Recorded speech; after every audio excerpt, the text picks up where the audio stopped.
Presiden Amerika Serikat Donald Trump berencana mengumumkan kandidat pengganti Ketua The Fed Jerome Powell di pekan depan.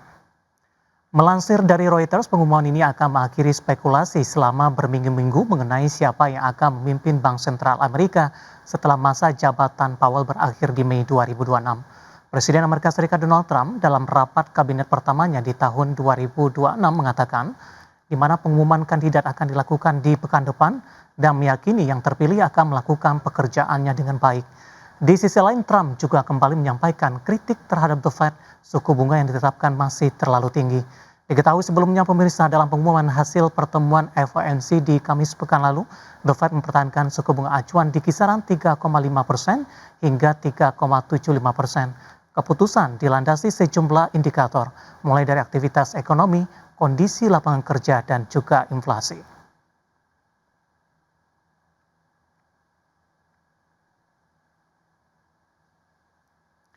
Dan selanjutnya pemirsa, kita akan coba update kondisi dari beberapa bursa global pemirsa.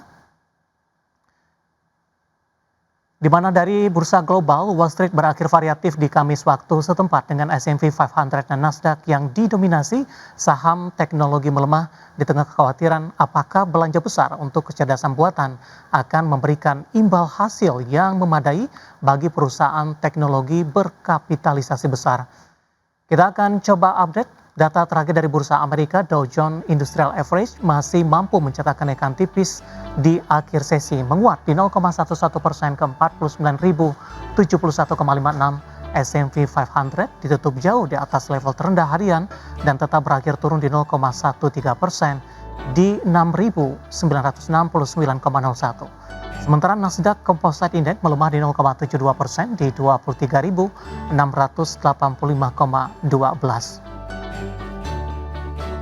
Selanjutnya kita beralih ke update bursa Eropa pemirsa, di mana dari Eropa dikutip dari Reuters, bursa ekuitas Eropa berakhir di zona merah pada Kamis waktu setempat.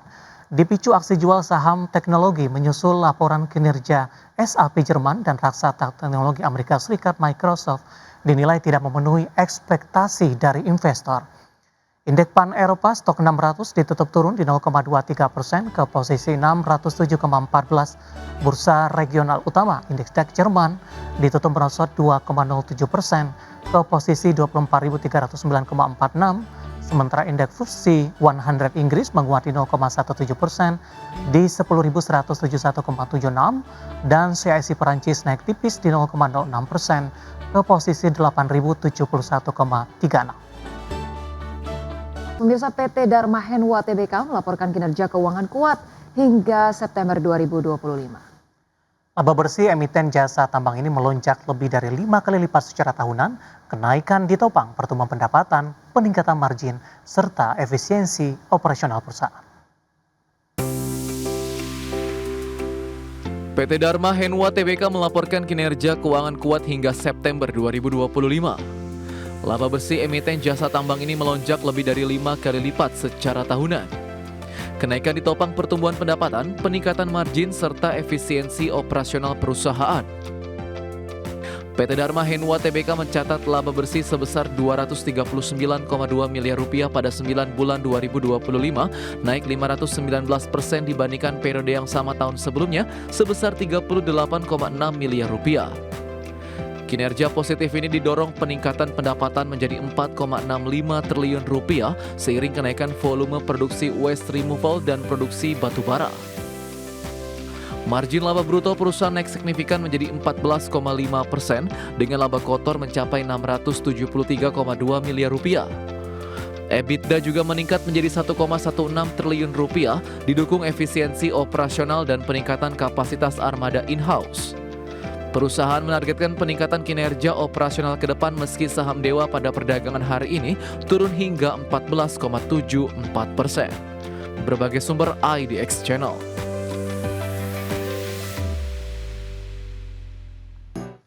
Informasi selanjutnya, rencana inisial public offering atau IPO dari PT Merikago Resources Tbk dengan kode emas di Bursa Hong Kong masih berada dalam tahap awal penjajakan. Ya pemirsa, perusahaan menegaskan belum ada rencana detail terkait dengan waktu, nilai transaksi maupun dampak ke kinerja perusahaan. Manajemen menyebut saat ini proses masih berupa eksplorasi kemungkinan pencatatan saham di Hong Kong Exchange and Clearing. Perusahaan menegaskan belum ada informasi material yang bisa disampaikan ke publik termasuk tujuan, perkiraan nilai, dan potensi dampak ke bisnis. Sementara itu, laporan Bloomberg menyebut emas telah menunjuk sejumlah bank investasi global untuk mengkaji rencana IPO ini, diantaranya CITIC Securities, Morgan Stanley, dan UBS Group. Jika terrealisasi, pencatatan ini berpotensi menjadi salah satu IPO yang terbilang langka. Hal ini karena melibatkan perusahaan non-China yang melakukan debut di salah satu pusat keuangan terbesar di Asia. Proses pembahasan masih berlangsung dan ukuran serta waktu transaksi masih dalam diskusi. Berbagai sumber IDX Channel. Pemirsa, otoritas pasar modal terus mendorong penguatan likuiditas pasar saham nasional. Ya, salah satunya melalui rencana kenaikan batas minimal free float emiten menjadi 15%, di mana langkah ini diharapkan mampu meningkatkan kualitas perdagangan dalam memperdalam pasar keuangan domestik. Rencana otoritas jasa keuangan untuk menaikkan batas minimal free float menjadi 15% membutuhkan dukungan likuiditas besar. Berdasarkan perhitungan, terdapat 673 emiten sudah memenuhi aturan baru, sedangkan 270 emiten lain masih perlu penyesuaian dengan kebutuhan dana mencapai 203 triliun rupiah. Ketua Dewan Komisioner OJK Mahendra Siregar menyatakan pihaknya terus mendorong partisipasi investor institusi dalam negeri saat konferensi pers di Gedung Bursa Efek Indonesia. Kemudahan bagi perusahaan asuransi dan dana pensiun untuk berinvestasi di pasar modal dengan tetap menjaga prinsip tata kelola. Aturan ini juga didukung Peraturan Menteri Keuangan Nomor 118 Tahun 2025 yang memberikan keleluasaan investasi bagi lembaga negara seperti Taspen dan Asabri. Pemerintah juga mendorong penyusunan aturan serupa bagi BPJS dalam waktu dekat. Kepala Eksekutif Pengawas Pasar Modal OJK Inarno Jayadi menilai kebijakan ini sejalan dengan strategi pemerintah memperkuat pasar keuangan nasional.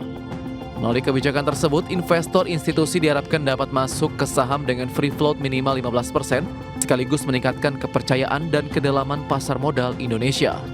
Berbagai sumber IDX Channel.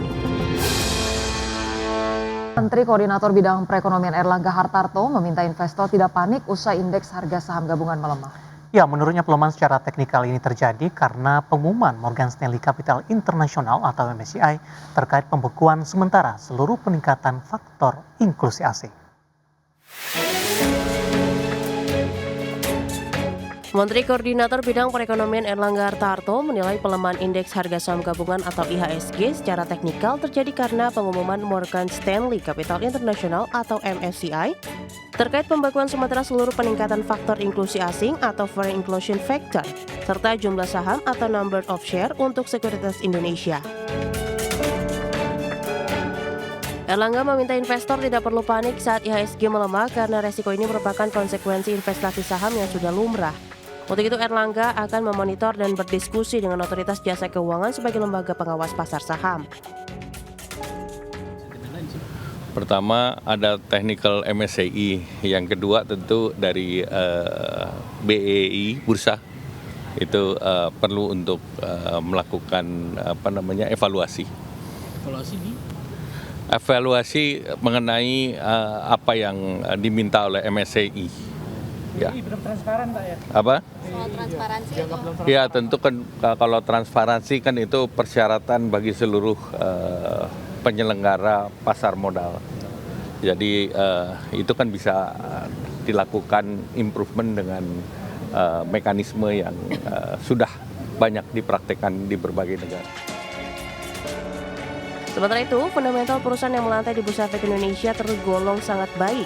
Sebelumnya, IHSG terkoreksi tajam disebabkan tekanan datang dari sentimen negatif pengumuman MSCI yang membekukan sementara perubahan indeks untuk sekuritas Indonesia. Dari Jakarta, tim liputan IDX Channel.